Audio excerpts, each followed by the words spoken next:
আকাশটা মেঘে কালো করে এসেছে। স্কুলের হেডমাস্টার অফিস ঘরে বসেছিলেন। গোপীবাবু ইতিহাসের মাস্টার গিয়ে উত্তেজিতভাবে বললেন, স্যার মেঘ করেছে। মুরলী মুখার্জি ওরফে হেডমাস্টার গম্ভীর স্বরে বললেন, কিসের মেঘ? আগে মেঘ যাকে বলে। হ্যাঁ, তো কি হয়েছে তাতে? বৃষ্টি হবে স্যার, স্কুলে ছুটি দিলে ভালো হতো। ছেলেরা অনেক দূর যাবে, ছাতি আনেনি অনেকে। বৃষ্টি হবে না ও মেঘে। খাস ইন্দ্রদেবের অফিসের হেড কেরানিও এতটা নিশ্চিতভাবে একথা বলতে দ্বিধা করত বোধহয়, কিন্তু সকলেই জানে মুরলী মুখার্জির পাণ্ডিত্যের সীমা পরিসীমা নেই। আবহাওয়া তত্ত্বটি তার নখদর্পণে। গোপীবাবু দমে গিয়ে বললেন, বৃষ্টি হবে না? না। কেন স্যার? প্রচুর মেঘ করেছে তো। মেঘের আপনি কি বোঝেন? ওকে বলে তাঁত মেঘ। ও মেঘে বৃষ্টি হবে না। আমিও টিচার্স রুমে জানলা দিয়ে মেঘটা দেখছিলাম এবং বৃষ্টির অপেক্ষা করছিলাম। মুরলী মুখার্জির নির্ঘাত রায় শুনে আমি তাড়াতাড়ি বাইরে এসে বললাম, বৃষ্টি হবে বলে কিন্তু মনে হচ্ছে। তাঁত মেঘ। মেঘ হলেই বৃষ্টি হয় না। কোন মেঘে বৃষ্টি হয়? এখন বৃষ্টি হবে আল্ট্রোস্টোটস মেঘে, যাকে বলে শিট ক্লাউড। আচ্ছা। তাছাড়া হাওয়া বইছে দক্ষিণ থেকে। মনসুনের আগে হাওয়া ঘুরে যাবে পূবে। ও, আর কোনো কথা বলতে আমাদের সাহস হলো না। কিন্তু ইন্দ্রদেব সেদিন বড়ই অপদস্থ করলেন আবহাওয়া তথ্যবিদ মুরলী মুখার্জিকে। মিনিট 15-র মধ্যেই মেঘের চেহারা ঘন কালো হয়ে উঠল। মেঘের চাদর ঢাকা পড়ল আরও ঘন আরেকখানা মেঘের চাদরে। তারপর স্কুলের ছুটি হওয়ার সামান্য কিছু আগেই ঝমঝম করে মুষলধারায় বৃষ্টি নামল। পুরো 2 ঘন্টা খাল বিল নালা ডোবা ভাসিয়ে রাম বৃষ্টি হবার পরে বেলা 5:30টার সময় আকাশ ধরে গেল। ছেলেরা তখনও পর্যন্ত স্কুলেই আটকে ছিল। কোথায় আর যাবে? আমরা সবাই আটকে পড়েছিলাম। গোপীবাবু জয়গর্বে উৎফুল্ল হয়ে মুরলী মুখার্জিকে গিয়ে বললেন, দেখলেন স্যার, তখন বললাম বৃষ্টি আসবে। তখন ছুটিটা দিয়ে দিলে আর এমন হতো না। অমন হয়ে থাকে। ইতিহাস পড়ান, হায়ার ম্যাথমেটিক্স পড়ালে বুঝতেন। জগতে স্পেস অ্যান্ড টাইম নিয়ে অনেক আশ্চর্য ঘটনা ঘটে। এডওয়ার্ড গার্নেটের প্রবন্ধ পড়ে দেখবেন এবছরের ম্যাথমেটিক্যাল গ্যাজেটে বেরিয়েছে, বুঝলেন? সেটা কি? অ্যালিস ইন ওয়ান্ডারল্যান্ড পড়েছেন তো? অঙ্কশাস্ত্রে অ্যালিস দ্য লুকিং গ্লাসের পরীক্ষা আর কি, পড়ে দেখুন। বৃষ্টি থেমেছে। স্কুল থেকে বেরিয়ে গোপীবাবু আর আমি বাড়ি ফিরছি। আমাদের দুজনের মন আজ বেজায় খুশি। হেডমাস্টারকে আজ বড় জব্দ করা গিয়েছে। রোজ রোজ কেবল চালাকি।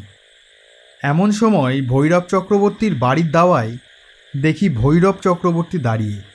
খুশি মনে আমাদের দেখে ডেকে বললেন, কি ননীবাবু, বৃষ্টি হলো তো? আরে চক্রবর্তী মশাই যে, নমস্কার। হ্যাঁ, তা হলো। হবে না, আজ 3 দিন ধরে হোম করছে বৃষ্টির জন্য। ওর বাবাকেও হতে হবে। অবশ্য বৃষ্টির পিতৃদেবকে তা ভালো জানা ছিল না। বললাম, বলেন কি, হোম করার ফল তাহলে ফলেছে বলতে হবে? লাগে তাক, না লাগে তু। ভৈরব চক্রবর্তী কথাটা শুনতে পেয়ে বললেন, আচ্ছা ঠিক আছে, আসুন আমার বাড়িতে, আসুন দেখাই, আসুন। গোপীবাবু ও আমি দুজনেই দাওয়ায় গিয়ে বসলাম। মনটা বেশ ভালো। দুঃসহ গরমের পর প্রচুর বৃষ্টি হয়ে দিনটা একেবারে ঠান্ডা হয়ে গেছে। আজ 15 দিন দারুণ গুমোট। রাত্রে ঘুম হয়নি। গোপীবাবু কেবল বলছিলেন, আজ খুব ঘুম হবে, কি বলেন? নিশ্চয়, তার আর ভুল। ভৈরব চক্রবর্তী আমাদের নিয়ে গেলেন ঘরের ভেতরে। সেখানে সত্যিই হোমের আগুনের কুণ্ড, বালি বিছিয়ে তৈরি। বেলকাঠ ও জগডুমুরের ডালের বাড়তি সমাধি একপাশে গোছানো রয়েছে, পূর্ণ পাত্রে সিধে সাজানো। তামার টাটে নারায়ণ শিলা ও সিঁদুর, বেলপাতা তামার বড় থালায়। হোম হয়ে গিয়েছে, উপকরণ এদিক ওদিক ছড়ানো।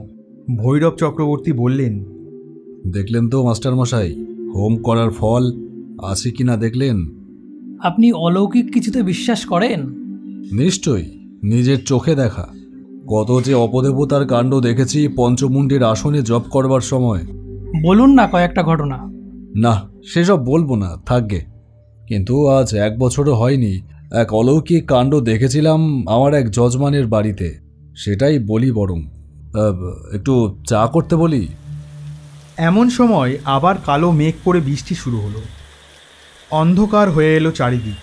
নতুন জলে ব্যাঙ ডাকতে লাগলো চারিদিকে। আমরা ছাতা নিয়ে বেরোইনি। এই বৃষ্টি মাথায় করে যাওয়ার উপায়ও নেই। ভৈরব চক্রবর্তী তার গল্প শুরু করলেন। 8 বছর ভাদ্র মাসের কথা, এখনো বছর পেরোয়নি। আমার এক যজমান বাড়ি থেকে খবর পেলাম তার এক মেয়ের বড় অসুখ। আমাকে তার বাড়িতে গিয়ে বিরজা হোম করতে হবে মেয়েটার জন্য। বিরজা হোমে পূর্ণ আহুতি দিলে শক্ত রোগীও ভালো হয়ে যায়। আমি এমন অনেক সারিয়েছি। আমাকে তারা নৌকো করে নিয়ে গেল গোবরডাঙ্গা স্টেশন থেকে যমুনা নদীর ওপর দিয়ে অজপাড়াগা। কয়েক ঘর ব্রাহ্মণ আর বেশিরভাগ গোয়ালা ও বুনোদের বাস। যমুনার ধারেই গ্রাম। গ্রামের মেয়েরা নদীর ঘাটেই স্নান করতে আসে। গ্রামটার নাম কি? গ্রামটার নাম সাতবেড়ে। তারপর শুনুন, গ্রামে গিয়ে পৌঁছালাম বিকেলে। বন জঙ্গলের মধ্যে গ্রাম। একটা ভাঙা শিব মন্দির আছে, সেকেলে ছোট ইটের তৈরি। মন্দিরের মাথায় বট অশ্বত্থের গাছ গজিয়েছে। প্রকাণ্ড বড় একটা শিবলিঙ্গ বসানো মন্দিরের মধ্যে। চামচিকে নারীতে ভর্তি ভেতরের সমস্ত জায়গা। পুজো বন্ধ হয়ে গেছে বহুদিন আগেই। এই শিব মন্দিরটার কথাটা মনে রাখবেন, এর সঙ্গে আমার গল্পের সম্পর্ক আছে। তারপর আমরা গিয়ে সেই বাড়িতে উঠে হাত পা ধুয়ে জল টল খেয়ে ঠান্ডা হবার পরে বাড়ির মালিক একটা ঘরে আমায় নিয়ে গেলেন। অসুস্থ মেয়েটা সেই ঘরেই শুয়ে আছে। বয়স 13-14 হবে। নিতান্ত রোগা নয়, বেশ মোটা সোটা ছিল, বোঝাই যায়। মেয়েটা চোখ বুজে এক পাশ ফিরে শুয়ে আছে। আমি ঘরের মধ্যে ঢুকতেই একবার সে মাথা তুলে দেখে নিয়ে আবার পাশ ফিরল। মেয়েটির গায়ে জ্বর, বেশ জ্বর। চোখে ক্লান্ত দৃষ্টি, চোখের কোণ সামান্য লাল। নাড়ি দেখলাম বেশ শক্তই আছে। হঠাৎ কোনো ভয়ের কারণ আছে বলে তো মনে হলো না। তাছাড়া আমার ওপর মেয়েটার চিকিৎসার ভার নেই। আমি এসেছি হোম করতে। বাড়ির মালিক বললেন, আপনি আশীর্বাদ করুন, পায়ের ধুলো দিন মাথায়। পায়ের ধুলো মাথায় দিতে যাচ্ছি, এমন সময় বাড়ির মালিক আছাড় খেয়ে পড়ে গেলেন খাটের পাশে। আমি চমকে উঠলাম, হাত নড়ে গেল। লোকজন দৌড়ে এলো কি হয়েছে দেখতে। কিছুই সেখানে নেই, না একটা কলার খোসা, না কিছু। লোকটা তাহলে পড়ল কিভাবে? পায়ের ধুলো দেবার কথা চাপা পড়ে গেল। গৃহস্বামীর মাথায় ও মুখে ওর বড় শালা ঠান্ডা জল দিতে লাগলো। মেয়েটি ফুপিয়ে ফুপিয়ে কাঁদতে লাগলো। সে এক হইচই ব্যাপার। আমার মনটা খারাপ হয়ে গেল। আমি তান্ত্রিক, হোম করি, কিছু কিছু দৈব ঘটনা বুঝি, লক্ষণ প্রতিলক্ষণ, চিহ্ন আর ইঙ্গিত, এই নিয়েই দৈব। গোড়াতেই এর লক্ষণ খারাপ ছিল বলে মনে হচ্ছে। তবে কি হোম করব না? সন্ধ্যার কিছু পরে শিব মন্দিরের সামনে রাস্তায় পায়চারি করছি। বড্ড গরম, বাড়ির মধ্যে হাওয়া নেই, রাস্তায় তবু একটু যা হাওয়া বইছে। হঠাৎ আমার কানে এলো কে যেন বলছে, শুনুন শুনুন। বললাম, আমায় বলছেন? হ্যাঁ, আপনাকেই বলছি। ওই মেয়ের জন্য বিরজা হোম করবেন না। ও মেয়ে বাঁচবে না। কে আপনি? আমি যেই হই, যদি ভালো চান হোম করবেন না। আমি অবাক হলাম। নির্জন অন্ধকার ভাঙা মন্দির, সেখানে একটা মেয়ে মানুষ আসবে কেন? এমন আশ্চর্য কথাই বা বলবে কেন? আবার খানিকটা রাগও হলো। আমার ইচ্ছের ওপর বাধা দেয় এমন লোক কে? মানুষ তো দূরের কথা, অপদেবতাকেও কখনো গ্রাহ্য করিনি। মায়ের আশীর্বাদে সবই সম্ভব হয়। ভৈরব চক্রবর্তীকে ভয় দেখানো অত সহজ নয়। আমার এই অদ্ভুত দর্শনের কথা বাড়ি ফিরে কাউকে বললাম না। রাত্রে বসে হোমের জিনিসপত্রের ফর্দও করে দিলাম। তারপর রাত 8টা বাজল। গৃহস্বামী আমাকে রান্নাবান্না করতে বললেন। এইবার আমার গল্পের আসল অংশে আসব। তার আগে ওদের বাড়ির সম্বন্ধে কিছু বলা দরকার। বাড়িটা পুরনো কোঠা বাড়ি, কোনো ছিঁড়ি ছাদ নেই, কিন্তু দোতলা। পল্লী গ্রামে দোতলা বাড়ি বড় একটা দেখা যায় না। যমুনা নদীর ধারে ঠিক নয়, বাড়িটা সামান্য দূরে। মধ্যে কেবল একখানা বাড়ি, ওই বাড়ির ছাদ আর এ বাড়ির ছাদের মধ্যে 10-12 ফুট চওড়া এক ফালি জমির ব্যবধান। ছাদের ওপরে একখানা ঘর, সেই ঘরেই আমার বিছানা পাতা হয়েছে। পাশে খোলা ছাদে তোলা উনুনে রান্নার ব্যবস্থা করা হয়েছে। সোনা মুগের ডাল, আতপ চাল, বড়ি, আলু আর ঘি। আমি একাই রাঁধছি। রান্নার সময় কাছে কেউ থাকলে আমি পছন্দ করি না। রান্নার আগে একবার চা করে খেলাম, পরের তৈরি চা খেয়ে তৃপ্তি পাই না। রান্না করতে করতে রাত হয়ে গেল। রাত সম্পূর্ণ অন্ধকার। একটু জিরিয়ে তামাক খেয়ে নিয়ে ভাত নিলাম হাঁড়ি থেকে, আস্ত কলার পাতে। তারপর খেতে বসলাম। খেতে বসার সঙ্গে সঙ্গে মনে হলো ছাদে আমি যেন একা নই। এদিকে ওদিকে তাকালাম, কিন্তু কেউ কোথাও নেই। রাত বেশি হয়েছে। বাড়ির লোকেও নিচের তলায় খেয়ে দিয়ে শুয়ে পড়েছে। পুরো গ্রামটাই নিশুতি হয়ে গেছে। কেবল যমুনা নদীতে জেলেদের আলোয় মাছ ধরবার ঠুকঠাক শব্দ হচ্ছিল। হঠাৎ খেতে খেতে মুখ তুলে তাকালাম। আমার সামনে ছাদের ধারে ওটা কি গাছ? কালো মতো, লম্বা, তাল গাছের মতো। এতক্ষণ ছাদে বসে রান্নাবান্না করছি, কই অত বড় একটা গাছ নজরে পড়েনি তো আগে। ছিল নিশ্চয়ই, নয়তো এখন দেখছি কি করে। কিন্তু কি গাছ ওটা? সত্যিই যখন চা খেলাম তখন দুটো বাড়ির মধ্যেকার ওই রাস্তাটা দিয়ে একখানা গরুর গাড়ির ক্যাচক্যাচ শব্দে আমাকে ওদিকে তাকাতে হয়েছিল।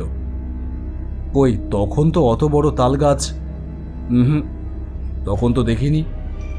ও কিরকম তাল গাছ? ও কি?